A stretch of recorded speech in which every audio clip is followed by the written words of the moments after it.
Vamos nessa, galera. Vamos lá, vamos trabalhar. Bora, vamos falar de prisão em flagrante? Bora nessa. Galera, observe que a partir de agora vamos trabalhar com as espécies de flagrante. Observe que essa divisão que aqui consta é uma divisão importantíssima para fins de prova, porque a prova normalmente cobra essas expressões que vocês estão vendo aqui. Então, a partir de agora, se toque, se ligue que isso aqui é uma coisa muitíssimo importante para a gente trabalhar. Vamos lá, gente? Vamos nessa? Vamos embora. Observe que a primeira espécie de flagrante a gente trabalha exatamente o flagrante próprio, que a sua prova pode chamar de flagrante perfeito, real ou verdadeiro, e consta lá para nós no artigo 301, incisos 1º e 2º do CPP. Observe que a ideia de flagrante próprio é a própria ideia que as pessoas têm de flagrante, ou seja, quando as pessoas pensam em prisão em flagrante, logo imaginam o sujeito praticando o fato ou o sujeito que acabou de praticar o fato e foi surpreendido. Então, gente, flagrante próprio é aquele em que o sujeito é flagranteado praticando o fato ou o sujeito que acabou de praticá-lo, ou seja, questões de segundos após a prática do fato, o sujeito é surpreendido.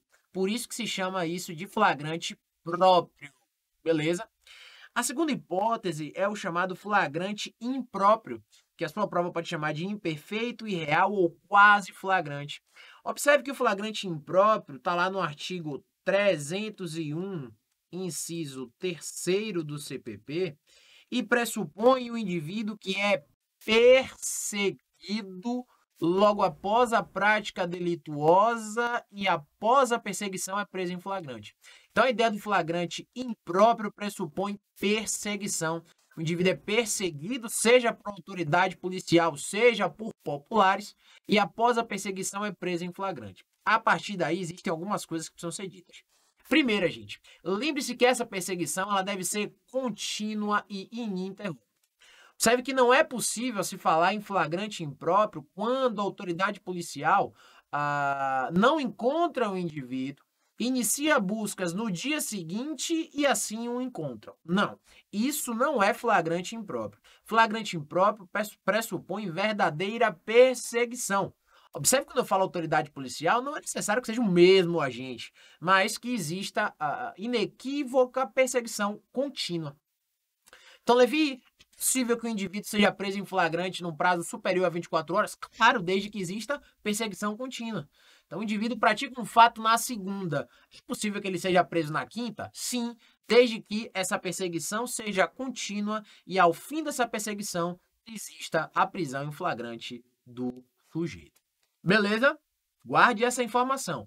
Prazo de 24 horas, aquele negócio de, professor, mas os 24 horas livra a prisão em flagrante, certo? Errado. Se houver perseguição contínua, meu amigo, não livra coisa nenhuma. Tá certo? Há também, gente, o chamado flagrante presumido, que a sua prova pode chamar de flagrante ficto ou assimilado, trazido lá para nós no artigo 301, inciso 4º do CPP. Observe que no flagrante presumido, observe o que é algo presumido. Algo presumido é algo que ninguém viu, mas que pelas circunstâncias você acredita que algo aconteceu. Então, o flagrante presumido é aquele em que o sujeito não é flagranteado na cena criminosa, nem é perseguido por ninguém. O flagrante presumido, o indivíduo é encontrado logo depois da prática delituosa, com documentos, instrumentos, armas que façam presumir sido ele a pessoa que pratica a infração penal. Então, um exemplo bem básico. Digamos que uma determinada pessoa foi roubada, certo? O indivíduo foge. Tempos depois, uma viatura da polícia militar é parada por essa vítima que descreve o indivíduo. E a polícia começa a fazer rondas. Depois de passar por determinados bairros, encontra esse indivíduo com os bens da vítima na mão. Observe que nenhuma daquelas autoridades viram o sujeito praticando o fato. Mas ele foi encontrado em circunstâncias que fizeram presumir ter sido ele o autor da infração. Então, gente, o que a prova vai fazer? Vai trocar esses dois conceitos. A prova vai querer trocar o conceito de impróprio em presumido. Então, lembre-se, impróprio, perseguição. Impróprio, perseguição. Presumido, não há perseguição. O indivíduo é encontrado. com documentos, instrumentos, armas, né? E objetos que façam presumir ter sido ele o autor da infração. Então, toma muito cuidado com essas duas letras que aqui estão, letra B e letra C. Fechado? Observe que do A ao C, eu trouxe para vocês as hipóteses de flagrante previstas no CPP. Mas não existem apenas essas hipóteses. As hipóteses doutrinárias, elas são muito importantes e a gente precisa estar ligado 200% nisso. Vamos nessa? A primeira, gente, é o chamado flagrante preparado, que também pode ser chamado de flagrante provocado, delito de ensaio, delito putativo por obra do agente provocador. Levi, o que é um flagrante preparado ou provocado? Gente, nada mais é do que uma hipótese em que existe um agente provocador, uma terceira pessoa, que vai despertar o dolo do indivíduo com o simples objetivo de vê-lo praticar a infração e prendê-lo em flagrante. Então, quando eu falar de flagrante provocado, eu estou diante de uma hipótese em que esse agente provocador é que fará nascer o dolo do agente com o único e manifesto objetivo de prendê-lo em flagrante. Isso aí é a ideia de flagrante provocado. Não por outra razão é que a súmula 145 do STF deixa bem claro para nós que haverá crime impossível quando da provocação jamais, observe, jamais ser cabível, ou seja, possível a consumação do fato. Tá certo? Então, gente, a ideia de flagrante preparado ou provocado é muito tranquila de se enxergar.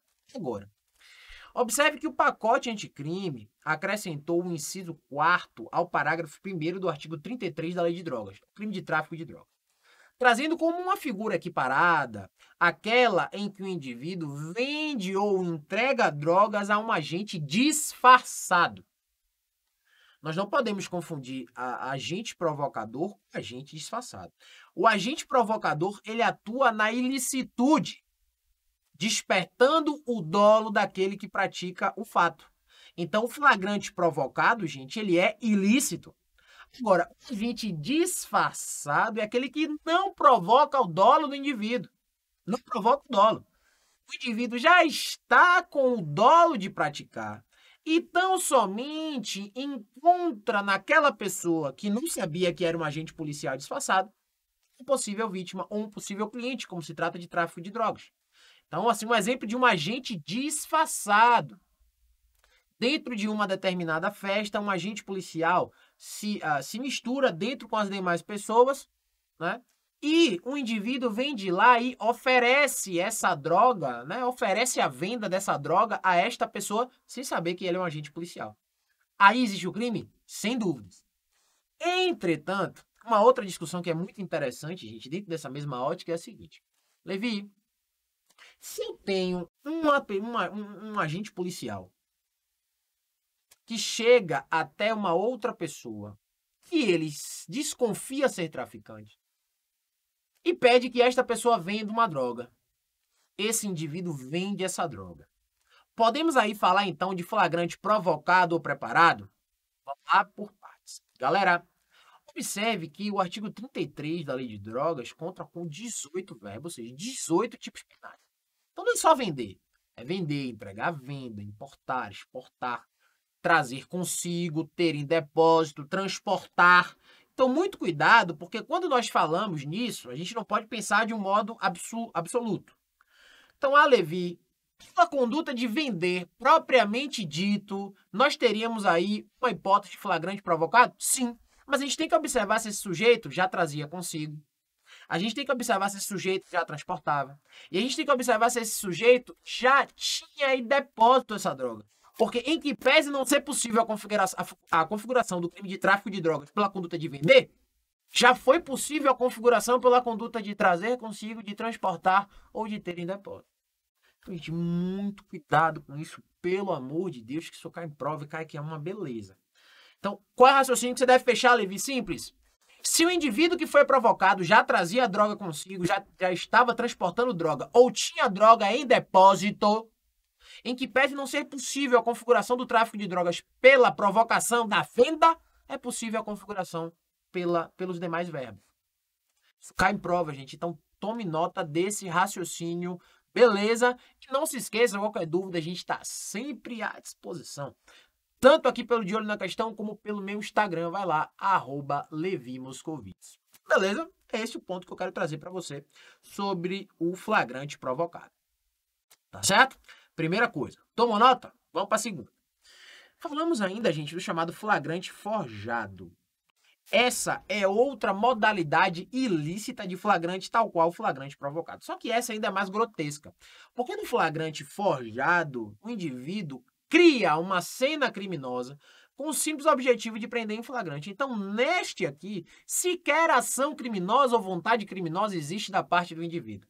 Ele é tão somente incluído numa fantasia criada pelo indivíduo que irá prender, com o simples objetivo de incriminá-lo. Galera, obviamente, flagrante forjado é uma modalidade de flagrante ilícita, porque cria-se uma cena criminosa com o objetivo de prender o indivíduo em flagrante. Beleza? Sem maiores delongas quanto a isso, tá? Vamos falar agora das duas últimas modalidades de flagrante, que são modalidades lícitas, tá? Aqui eu trouxe duas para vocês que são ilícitas, mas essas duas últimas são lícitas. Vamos falar agora do flagrante esperado e do flagrante postergado, que as pessoas muitas vezes confundem. Observe que quando eu falar para você do flagrante esperado, eu estou trazendo a ideia de que a autoridade policial tomará conhecimento de uma determinada prática criminosa e antecipa-se com o objetivo de aguardar o início dessa prática e efetuar a prisão em flagrante. Então, eu vou estar trabalhando com a ideia de que uma determinada guarnição policial toma conhecimento da prática de um crime de tráfico de armas que acontecerá às 8 horas da noite em um determinado local. O que é que essa autoridade faz? Se antecipa e monta a campana, tocaia, ou como a gente diz aqui em Salvador, monta uma cocó. Quem não sabe o que é uma cocó, é uma crocodilagem, estou uma crocodilagem. Fica ali todo mundo guardadinho esperando o início da prática criminosa para assim prender todo mundo em flagrante. Levi, por que essa modalidade é lícita? Porque observe que a autoridade policial, né, o agente que irá efetuar a prisão em flagrante, não interfere no ânimo do agente. Não. Tão somente aguarda o início da prática criminosa após em flagrante. Flagrante completamente lícito, que você não pode confundir com flagrante postergado. Sua prova pode chamar de adiado, retardado, diferido ou ação controlada, como consta lá na Lei 12.850 de 2013, mais conhecida como Lei das Organizações Criminosas. Levi, o que é isso, flagrante postergado? Gente, o que é postergado, lembre-se que é algo que poderia acontecer agora, mas vai acontecer depois, por vontade de quem tem o direito. Trocando em miúdos. Gente, no flagrante postergado, nós teremos um agente infiltrado, ou seja, um agente que irá se infiltrar em uma determinada organização criminosa, certo? E que naquele exato momento em que ele vislumbra práticas criminosas, ele já poderia prender em flagrante todo mundo. Mas ele prefere observar o momento mais conveniente e oportuno para os fins da investigação. Então, digamos que uma determinada autoridade policial deseja desmontar uma organização criminosa voltada à prática do contrabando. O que é que faz? Coloca um agente infiltrado como uma mula, né? Um indivíduo que faz esse tráfego de um país para o Brasil. Fechado? Fechado. Naquele exato momento, ele já poderia prender em flagrante todas as demais mulas, porque ali já estariam praticando crime de contrabando. Mas ele vai observar o momento mais oportuno e conveniente para conseguir a prisão daqueles que são mais importantes na cadeia hierárquica da organização criminosa. Então ele vai observar o melhor momento, diante da conveniência da instrução criminal, é que ele vai, da investigação criminal, é que ele vai prender em flagrante. Ponto. É isso. Então, galera, não vamos confundir flagrante esperado com postergado. No esperado, não há agente infiltrado. No esperado, a autoridade policial toma conhecimento de uma prática criminosa que ainda irá acontecer e simplesmente se antecipa montando tocaia ou campana e aguarda o início da ação criminosa. No flagrante postergado, nós temos um agente infiltrado, que irá observar, diante da conveniência da instrução criminal, o melhor momento. Lembrando, gente, que esse flagrante postergado, na lei de drogas, na lei 11.343 de 2006, exige decisão, ou seja, exige autorização judicial. Tá certo? Na lei de drogas, exige autorização judicial para que esse agente infiltrado possa exercer as atividades. Tá certo, gente? Então, essas modalidades de flagrante são modalidades que caem em prova. Com esse, o que prova faz, Levi? A prova vai colocar uma situação e vai lhe perguntar que espécie de flagrante é aquele. Então, basicamente, vai ser assim, ó, João acaba de roubar Maria. Quando João estava fugindo, uma guarnição da polícia perseguiu João e prendeu em flagrante. A que espécie de flagrante neste caso? 2 pontos e as alternativas terão exatamente o que você está vendo aqui. Então, se atenha a isso daqui, porque isso aqui cai em prova e cai. Fechado? Vamos nessa? Vamos trabalhar? Bora trabalhar, vamos nessa, galera, vamos nessa. Nossa aprovação tá bem ali. E eu já trago logo uma questãozinha pra gente treinar. Aqui é assim, meu velho, aqui é assim, a gente vai bater nesse papo, vai aparecer uma questãozinha pra gente resolver. Vamos nessa? Vamos lá. CESP, PRF 2019. Com relação aos meios de prova e aos procedimentos inerentes à sua colheita, no âmbito da investigação criminal, julgue o próximo item. Vamos nessa? A entrada forçada em determinado domicílio é lícita, mesmo sem mandado judicial e ainda que durante a noite, caso esteja ocorrendo dentro da casa situação de flagrante delito nas modalidades próprio, impróprio ou ficto. E aí, galera, o gabarito da questão, sem dúvidas que é o gabarito certo? Claro! Observe que o comando constitucional deixa bem claro que a casa é asilo inviolável do indivíduo, nela somente podendo penetrar em caso de prestar socorro, desastre ou flagrante, ou ainda durante o dia para cumprir mandado judicial. Isso mesmo? Beleza. Então, a própria Constituição Federal autoriza a prisão em flagrante como uma das hipóteses em que é possível penetrar sem o consentimento do domicílio de outrem. Levi, onde é que você quer chegar? Eu quero chegar no cerne da questão. Ora, entrada forçada em determinado domicílio é lícita, mesmo sem mandado e ainda que durante a noite, esteja ocorrendo situação de flagrante delito. Ah, Levi, mas ele colocou as hipóteses? Sim, gente, a gente não aprendeu que o flagrante pode ser próprio, impróprio ou ficto ou presumido? Acabou.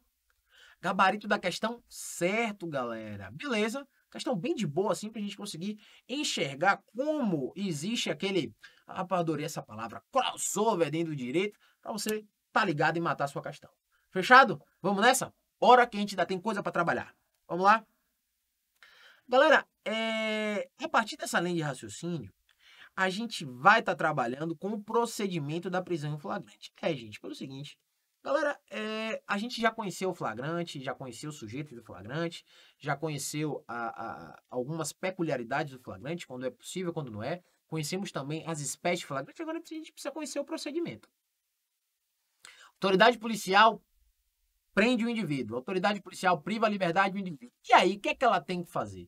E eu trago para você exatamente, galera, o procedimento trazido pela legislação a partir do artigo 304 do CPP. Então, o que a gente vai ver aqui é aquilo que consta lá no artigo 304, em que traz para nós a necessidade de apresentação do indivíduo, ao 310, que traz para nós a audiência de custódia.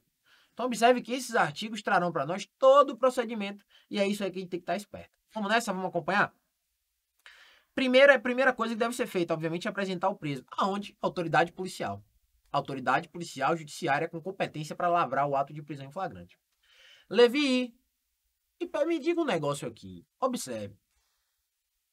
O indivíduo pratica um fato em uma cidade. Eu persigo ele e ele só é preso em outra cidade.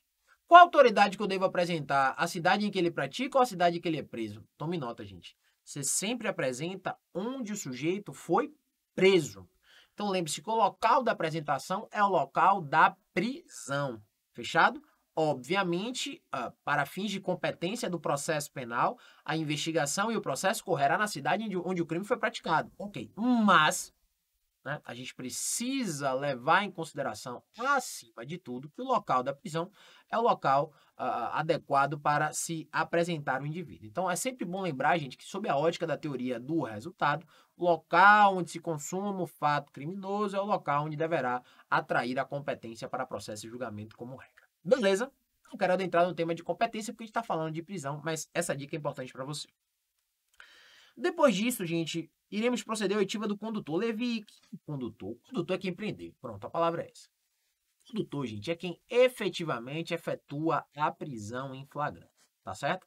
Esse condutor será ouvido e, além dele ser ouvido, a ele será entregue o chamado recibo de entrega. O que é recibo de entrega? O recibo de entrega do preso.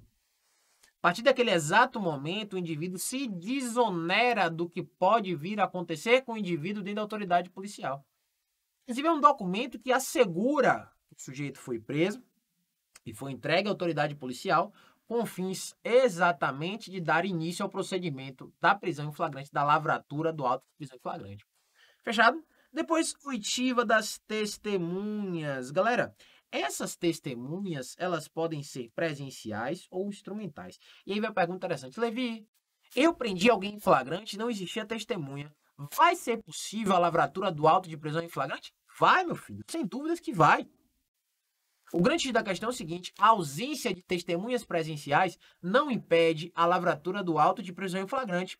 Lembre-se que essas testemunhas instrumentais, né, viu que são testemunhas instrumentais? Basicamente, galera, são testemunhas, as chamadas testemunhas da apresentação. Aquelas testemunhas que não viram a prática delituosa, mas presenciaram o indivíduo ser apresentado na autoridade policial judiciária. Tá certo? Então lembre-se, a ausência de testemunha presencial não impede a lavratura do auto de prisão em flagrante, já que a lei possibilita as chamadas testemunhas da apresentação ou testemunhas instrumentais. Fechado? Terceiro, vamos à oitiva do conduzido, né? A oitiva do indivíduo que foi flagranteado. Lembrando você que haverá aqui um verdadeiro interrogatório, e nesse interrogatório o indivíduo terá todos os direitos constitucionalmente previstos, inclusive o de permanecer em silêncio. Tá certo? Próximo tópico, comunicação imediata. Tome bem nota a essas duas coisas que eu vou falar, tá certo? Comunicação imediata ao juiz, MP, família ou pessoa indicada pelo preso. Ou seja, a partir do momento que o indivíduo é preso, deve haver a comunicação imediata a essas pessoas que aí estão. Levi, como é que prova vai querer me pegar aqui, vai colocar a comunicação imediata à defensoria pública? Falso. Comunicação imediata ao advogado? Falso. Comunicação imediata, juiz, MP, família ou pessoa indicada pelo preso. Agora, em até 24 horas da prisão, deve haver a remessa do auto de prisão em flagrante ao juiz e ao advogado. Na falta de advogado, ao defensor público. Então, o que é que prova faz? Troca. A prova, galera, muda esses dois prazos aqui, porque imediato é imediatamente. 24 horas depois eu consigo um prazo um pouco mais dilatado. O que é que a prova faz? Troca. Coloca lá, comunicação em até 24 horas ao juiz. Falso. A comunicação tem que ser imediata. Remessa imediata do APF ao juiz. Falso. A remessa deve ser em até 24 horas. E dentro desse mesmo prazo, necessariamente deve ser entregue a chamada nota de culpa. Você viu o que é nota de culpa? Nota de culpa é um documento simples que é entregue ao indivíduo que foi flagranteado, o indivíduo preso. E ali consta os sujeitos da sua prisão e os motivos pelos quais ele foi preso. Lembre-se, galera, que todos, perante a Constituição, têm o direito de ter identificado o indivíduo, a autoridade que o prendeu. Claro que não deve constar os dados completos da pessoa. Mas, por exemplo, quando é para uma autoridade policial, é sempre a patente do indivíduo, né, o cargo que ele ocupa, nome. Acabou. Ponto. Tá certo? Então, aqui é respeitado um comando constitucional quando se fala em nota de culpa. Levi, e se a nota de culpa não for entregue em até 24 horas da prisão? Relaxamento da prisão imediato. Tá certo? Então, deve ser cumprido em até 24 horas. Se não for cumprido, será imposto o relaxamento da prisão, visto que essa prisão se tornará ilegal. Fechado? Vamos nessa? Vamos dar continuidade? Vambora, velho. Vambora, vamos trabalhar. E a partir daí, gente, ó, terminamos aqui esse procedimento e ao fim desse procedimento chegamos à audiência de custódia. Sabe que a audiência de custódia, gente, nada mais é do que o momento em que o indivíduo tem a sua situação apresentada ao judiciário, e caberá ao judiciário, na presença do preso, deliberar sobre sua situação prisional. Então, quando você pensar na audiência de custódia, pense como o fim do procedimento do flagrante, onde o juiz irá analisar a situação prisional do indivíduo e verificar a necessidade da imposição de uma prisão ou outra medida cautelar. É por isso que se diz que a prisão em flagrante é uma prisão pré-cautelar, porque antecede essa decisão. Então, gente, a partir dessa linha de raciocínio, o que é audiência de custódia? Eu preciso imaginar a audiência de custódia. Pronto. É uma audiência em que você terá uma mesa retangular. Na ponta da mesa estará o juiz, na outra ponta estará o preso, de um lado estará o Ministério Público, do outro lado estará a defesa. Audiência de custódia é isso. Pronto. E aí, pronto, eu trago para você exatamente o procedimento inteiro, mas enxergue isso. Sim, é mesmo. Você gerar leve está velho, não tô não aqui, ó. Uma mesinha assim. Aqui você tem o juiz, aqui você tem o preso, aqui você tem o MP e aqui você tem a defesa. Final. Difícil? Complicado? Jamais. Isso. E, gente, como é que nós vamos ter audiência de custódia? Vamos lá. O juiz vai interrogar o preso, né? Vai querer buscar informações sobre a prática criminosa, questionando sua qualificação e as circunstâncias do crime. Lembre-se sempre que, neste momento, o mérito da causa não deve ser verificado, né? Obviamente, aqui nós não estamos adentrando no mérito, né? Se o indivíduo fez ou deixou de fazer. Obviamente, aqui o juiz vai buscar elementos vinculados à prisão. O juiz aqui não pode proferir nenhum tipo de posicionamento voltado ao mérito de condenação ou absolvição. Aqui ele vai querer saber o que aconteceu. Vem cá, meu velho, foi o que houve. Pronto, houve isso, isso, isso, isso. Eu fiz mesmo, ou então a polícia armou pra mim. Pronto, acabou, é isso. Tá? Primeiro tópico. Segundo tópico, lembre-se, o MP e a defesa também podem vir a fazer esses questionamentos. Do mesmo jeito. Assim como o juiz quer buscar elementos voltados à custódia, a defesa e o MP também podem, mas com a mesma restrição, não podem adentrar ao mérito. Depois, gente, o MP e a defesa se manifestam. Eu digo se manifestam, eles podem se manifestar favoravelmente a uma dessas hipóteses que aqui está. Acabou. Então, Levi, o MP pode pedir a liberdade? Claro que pode, ele está ali como fiscal da lei acima de tudo. Então, gente, o Ministério Público ele pode pedir o relaxamento da prisão, se entender que é ilegal. Ele pode pedir a concessão da liberdade provisória ou ainda a concessão de outra medida cautelar. Ele pode pedir a conversão em prisão preventiva, ele pode pedir a conversão em uma prisão domiciliar. Assim como a defesa, obviamente, também pode estar realizando algum desses pedidos. Entretanto, caberá ao MP, galera, sempre que entender cabível o decreto prisional. E a defesa, obviamente, a defesa não vai pedir prisão de ninguém. A defesa vai pedir ou o relaxamento ou a concessão da liberdade provisória. E a partir daí, gente, é que o juiz vai decidir. A audiência de custódia é isso. Não tem nada demais, galera. Observe que o trâmite é exatamente esse. A audiência de custódia passou muito tempo sendo regulada por uma resolução do CNJ. É algo que existe no Pacto de São José da Costa Rica há muito tempo. Algo que o direito brasileiro demorou anos para incorporar. Mas, graças a Deus, que já está incorporado no artigo 310 do Código de Processo Penal. Tá certo? Então, gente, em cima de uma dessas decisões, observando, o juiz irá decidir. Portanto, o juiz pode relaxar a prisão se entender que ela foi ilegal, ou seja, foi desrespeitado algum trâmite, ou se encaixa em uma daquelas hipóteses ilegais de prisão que nós vimos, né? Pode conceder a liberdade provisória se entender que o flagrante é legal, ou seja, ele homologa o flagrante, mas entende que não é necessária nenhuma aplicação de uma prisão cautelar, seja ela temporária ou preventiva. Ele pode conceder essa liberdade provisória com ou sem fiança ou demais medidas cautelares diversas da prisão. Lembre-se que a medida cautelar diversa, hipótese de restrição de direitos, previsto no artigo 319 do CPP. Ele pode deliberar pelo decreto da prisão preventiva, ele pode deliberar pelo decreto de prisão domiciliar, lá na forma do artigo 317 do Código de Processo Penal. Portanto, gente, é isso aqui que nós temos, nós não temos nada além disso. Por que a gente precisa chamar atenção ainda sobre a audiência de custódia, galera? Vamos nessa? Algumas informações importantes. Primeira informação, não se admite a realização por videoconferência. Galera, essa decisão do STJ foi uma decisão que foi trazida em 2020, em que pese existir alguns posicionamentos que relativizem para fins de prova, o mais interessante é que nós sigamos essa orientação do STJ. Tá certo? Não se admite a realização por videoconferência. Esse é o ponto. Levi, pode existir em um outro momento uma decisão que traga para mim uma relativização um pouco mais incisiva dessa regra? Claro, sem dúvidas. Mas o que nós temos hoje é isso, tá certo? Outra coisa, galera, a decisão pelo relaxamento da prisão em flagrante não faz coisa julgada e não vincula o titulado da ação penal. O que eu tô querendo chegar aqui, gente?